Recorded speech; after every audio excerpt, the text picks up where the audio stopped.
নমস্কার বন্ধুরা।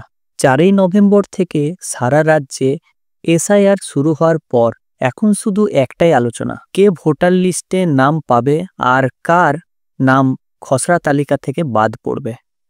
অনেকেই ফর্ম জমা দিয়েছেন, অনেকেই জমা করতে বাকি আছেন, কিন্তু সবার মাথায় একটাই চিন্তা, ৯ই ডিসেম্বর খসড়া লিস্ট বেরোবে, সেখানে আমার নাম থাকবে তো? আজকে খুব সহজ ভাষায় বলছি, 4 ধরনের ভোটার নাম খসড়া তালিকায় আসবে না। সেই 4টে ধরন আপনাদের আমি প্রথম জানিয়ে দিই। 1 নাম্বার, মৃত ভোটার বা ডেড ভোটার্স। বিএলওরা বাড়ি বাড়ি গিয়ে চিহ্নিত করেছেন কোন কোন ভোটার আর জীবিত নেই, অর্থাৎ মৃত ভোটারদের নাম স্বাভাবিকভাবেই খসড়া তালিকা থেকে বাদ যাবে। 2 নাম্বার, যাদের ডবল এন্ট্রি আছে, অর্থাৎ ডুপ্লিকেট ভোটার্স। এটা খুব গুরুত্বপূর্ণ। যারা 2 জায়গার ভোটার, হয়তো মামার বাড়িতে একটি নাম আছে, নিজের বাড়িতে আরেকটি নাম আছে, কেউ আবার অন্য রাজ্যে কাজ করে এবং সেখানেও তার নাম আছে, সেই সব লোক যদি 2 জায়গার এসআইআর ফর্মটি ফিল আপ করেছে, তাহলে বিপদে পড়বেন। খসড়া লিস্টে আপনার নাম বাদ হয়ে যাবে। অর্থাৎ ভোটার লিস্টে নাম রাখার নিয়ম, একটি ঠিকানায় একটি ভোটার আইডি।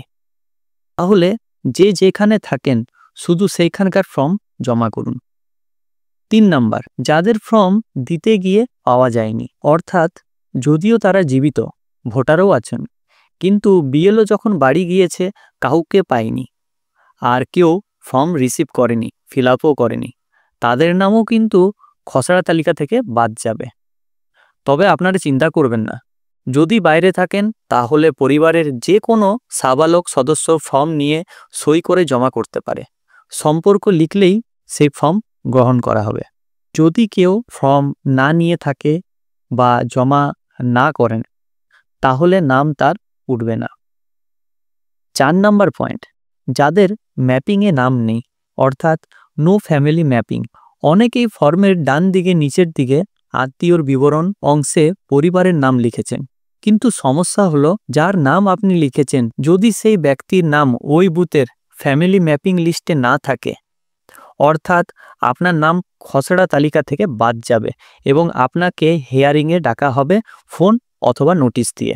এখানে ম্যাপিং বলতে বোঝানো হচ্ছে যে পরিবারে সাধারণত যে সদস্যরা থাকেন, যেমন মা বাবা, ভাই বোন, কাকা, যাদের নাম বিএলও রেকর্ডে আগে থেকেই থাকে, যদি আপনি এমন কারোর নাম লিখে গেছেন যিনি সেই ম্যাপিংয়ে নেই, তাহলে সন্দেহ সৃষ্টি হবে। সংক্ষেপে বলতে গেলে কারা বাদ পড়বে: 1 নাম্বার, মৃত ভোটার।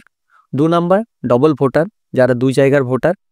3 নাম্বার, যারা ফর্ম রিসিভ বা সাবমিট করেননি। আর 4 নাম্বার, যাদের আত্মীয়র নাম ম্যাপিংয়ে নেই। এবার প্রশ্ন হচ্ছে, 9ই ডিসেম্বর কি হবে? এই 4 ধরনের নাম খসড়া ভোটার লিস্টে থাকবে না। পরের ভিডিওতে আমি আপনাদেরকে জানাবো যাদের নাম বাদ যাবে তারা কি করবেন, কিভাবে ঠিক করবেন। তো বন্ধুরা, ভিডিওটি পুরো দেখার জন্য আপনাদেরকে অসংখ্য ধন্যবাদ। যদি কোনো প্রশ্ন আসে অবশ্যই কমেন্টে লিখে জানাবেন, আমি চেষ্টা করব সব প্রশ্নের উত্তর দিতে। সো ভালো থাকুন, সুস্থ থাকুন, ধন্যবাদ। আশা করছি এই ভিডিওটা আমাদের ভালো লেগেছে। যদি ভালো লেগে থাকে অবশ্যই চ্যানেলটিকে লাইক, কমেন্ট এবং সাবস্ক্রাইব করবেন এবং পাশে যে বেল আইকন রয়েছে সেটাকে ক্লিক করবেন নিয়মিত সবার প্রথম সঠিক আপডেট পাওয়ার জন্য। সো থ্যাংক ইউ, ধন্যবাদ এই ভিডিওটা শেষ অবধি দেখার জন্য।